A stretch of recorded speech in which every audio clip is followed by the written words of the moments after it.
Can you all hear me? Okay. My name is Shiva. I'm a volunteer here with Pride Circle and really, really excited to be here. I have questions for both of you. Why should and how can business drive inclusion? I can't hear you very well, so maybe you should come up or... Why should and how can businesses drive inclusion? Okay. You want me to start? Yeah. You sure? So, going to the point that Lakshmi had made earlier about innovation and innovation at speed, it's a reality. We need to do it. It's innovate or die. And one has to look at the whole prospect of inclusion in a very different light. So, for example, in our company, we believe that diversity is a fact, but inclusion is a choice. And it's a choice that we embrace by virtue of our values and our mission. And if you take a look at all the studies, they all talk about how a diverse set of people who come to the table to make decisions leads to much, much better outcomes, right? Whether it be, for example, a better understanding of your customer or a better diversity of thoughts that go into innovating and coming up with a new idea, it's just much, much better for you. So the way I look at it is, as professionals, as business leaders, the whole concept of diversity is just, table stakes for being a powerhouse of a company. If you are a diverse organization, you are a much, much stronger force to reckon with than one who isn't. And it just makes business sense. So, whether it be avoiding the loss of $100 billion, that's one way to look at it. The other way to look at it is to rise up to truly actualize the business potential you would have. You need diversity in the workplace. Yeah, my question is why not? And I think the main reason is because we live in a community, and that community has got diverse individuals. They can be men, women, LGBTI community, it can be persons with disability. Any organization must have a replica of that community to be successful. And if people are not there, if people do not bring their soul to work, then that organization will not be successful. Therefore, it's very critical to replicate the community into our organization. And the second part, I definitely agree with Sanket about innovation. I can give you an example. When we started to hire persons with disability in ANZ, we hired 6 people who are hearing and speech impaired. And you must know that in sign language, there's nothing called sanctions, which is very, very important for a bank. So we created a vocabulary and we made the entire training for those people visually with pictures. And then we used it for everybody who came and joined ANZ in that group, and training became very easy. So you can see that for every activity that we do when we innovate, irrespective of whether we are doing it for inclusion or not, it really helps the organization. So there is no reason why we shouldn't be inclusive, I think. We have to, and leaders have to show that they're extremely passionate about this, because we are so much inundated with so many things that unless leaders show the passion, it will not get into the organization very quickly. Yeah, and I'll just add on to that, Pankajam. This is an item on every corporation's things to do, right? But one has to be cognizant that this should not become a check-off item.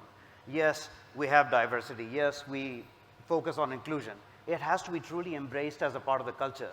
Yeah. Unless you truly do that, and I'll give you an example. How many people have attended a big meeting and are not quite sure what to say or how to do because you're the newcomer in that meeting?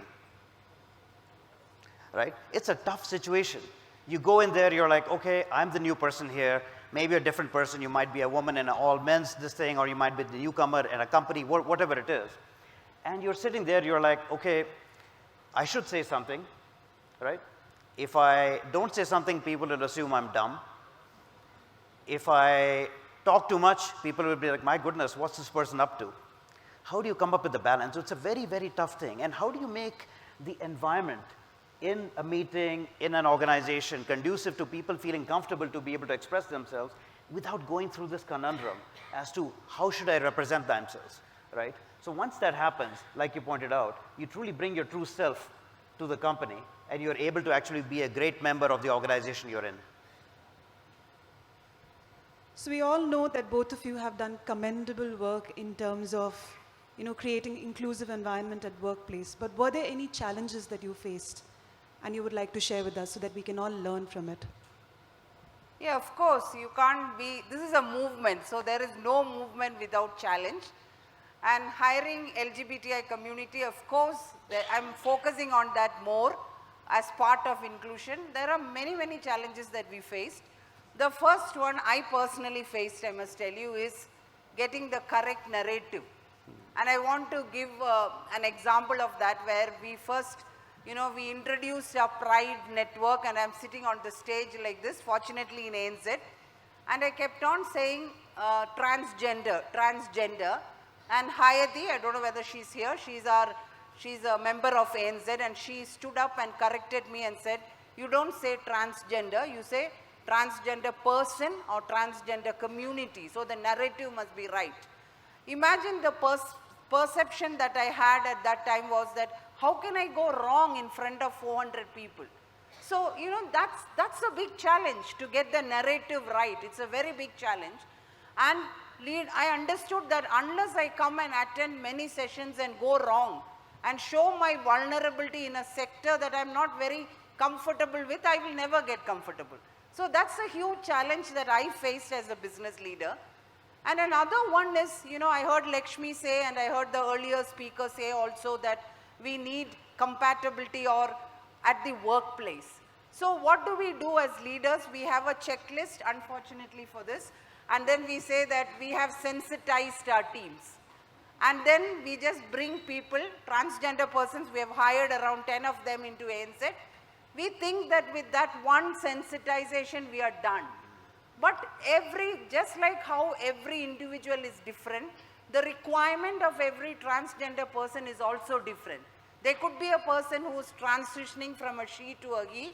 There's a lot of physical change that that person goes through, and I think just like how a person has broken the leg and comes to office, the same kind of support is needed. So I think sensitization is a huge issue that we need to manage and make everyone, accept people as they are.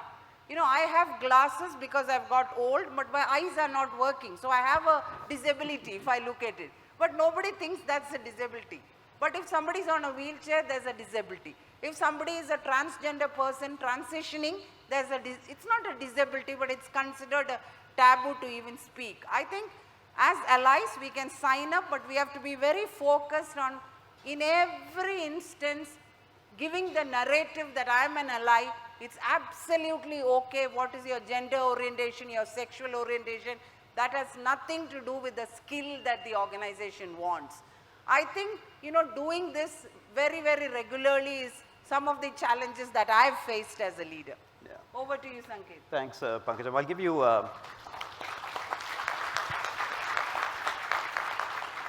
So I'll give you a couple of examples, not necessarily from Intuit, but general things I've encountered. One was just yesterday. I was talking to somebody, and the person was talking about their organization and how they're trying to, increase the whole Pride network there.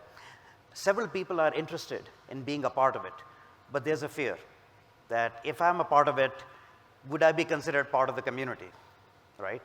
If somebody is of the community, would it essentially be a coming out?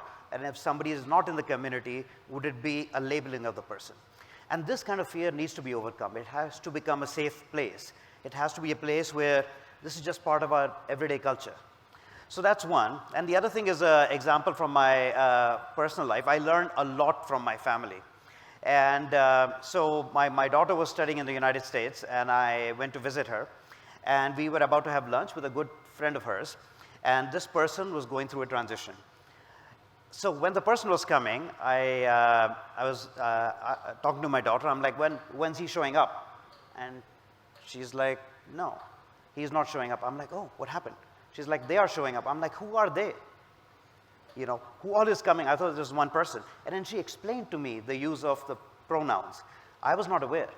So one of the things I think is super important, look, language shapes culture. You have to use the right words, you have to use the right overall construction of speech to be inclusive. Unless you're doing that, these small things make a huge difference in the culture. And that's where, for example, Pankajam and I were noticing it was great for our labels to actually have our pronouns, she So and he. for me, I wanted to tell Srini and Ram, you assume that I'm a she. Why? But I'm a she. But the assumption was right, but you assumed it. I should pick on them, no? But So- it's very hard, like what he said, we were talking about it. What is the meaning of he, she, and all those things we need to learn. So it's a lot of learning, to be honest, and we must be open to say that we don't know this. So many a times when you're at the top, we kind of shy away from saying that we don't know these things. So I was learning from Nirmala from interviews on all the different aspects of gender identity and sexual orientation, and I thought that I must get her to take a session for our senior leaders, because it's very important for us to get the narrative right, and when we get it, others follow. That's the point. So in the same notion, it has to be also a safe place for people to learn about this. It's okay to make mistakes, get educated, and then do the right thing. Thank you so much for that. My last question for both of you is, in your journey, you've come a long way and you're here sharing with us such insightful information. I also want to understand, what was that one action that you took that made a huge difference, maybe either in your organization or in your personal life? Yeah. Shall I begin? Yeah, you Dr. can. Pankajam? So I'll actually not talk about one action, but some things that have made a dramatic difference in my life. Today's a day I'm remembering my father quite a bit. My father passed away last year. He was a sociologist with the UN. So we were stationed in Thailand. That's where I grew up. And I used to go to his office a lot. Why? Because I used to collect stamps, and being the UN, they used to get letters from all over the world. And so one of the office assistants used to help me get the stamps out. And that person and I got to be fairly close. And after some time, my father told me that my father was paying for the person's education so that they could get a high school education and eventually higher degrees. I'm like, why? Then he explained to me, the kind of struggles that the person was going through. And I'm still in touch with the person today. And that person is member of the accounting department in the United Nations. So a huge success story. My father was an educator and somebody who truly believed in trying to do the best. And related to that, shortly after my discussion with my father originally about the education, he presented to me a book. The book was called Conundrum. It was written by Jan Morris. And so when he gave it to me, I'm like, oh, looks interesting. And he's like, yeah, it's by an author you've read before. I'm like, who? And so he said, you've read Pax Britannica, the trilogy. I'm like, well, that's James Morris. And so the book was about James' transition to Jan. And my father came from a fairly conservative background, and him presenting me this book and encouraging me to read it and appreciate the issues, especially because in Thailand is much more forward than India is in these issues. It changed my life. I thought of things very differently, and of course I grew up with many people from the community, but being able to actually in a structured manner go through somebody's journey and appreciating it was to me a very profound thing that my father did.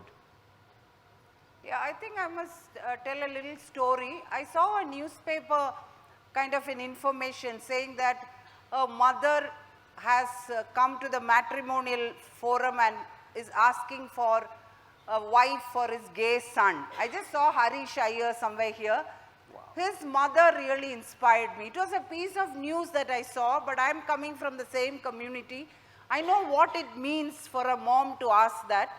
So I just thought to myself, and I drew an analogy saying that, see, suppose I go to another country and I have to hide my identity that I'm an Indian. So, I never wear any other clothes than a sari, but if I'm told that you cannot do that because we don't take Indians into the workplace. So I don't have a sari, I don't have my bindi, I don't have my vibhuti, then it is not Pankajam. So if my internal identity is questioned, I get closeted. It has nothing to do with sexual orientation or gender identity.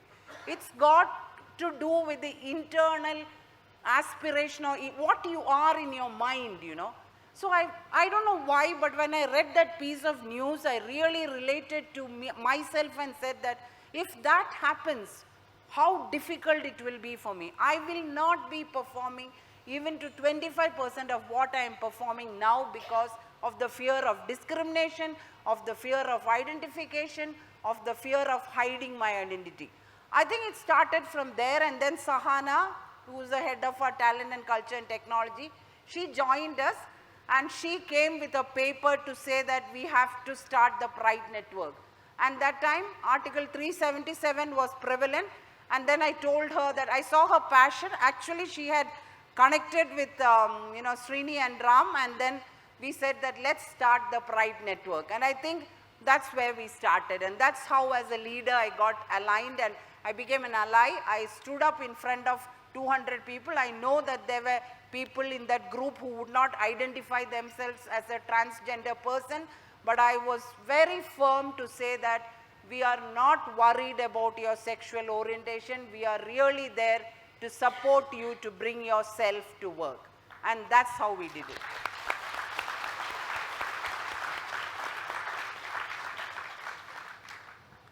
Okay, I think we are on time. We took only 20 minutes.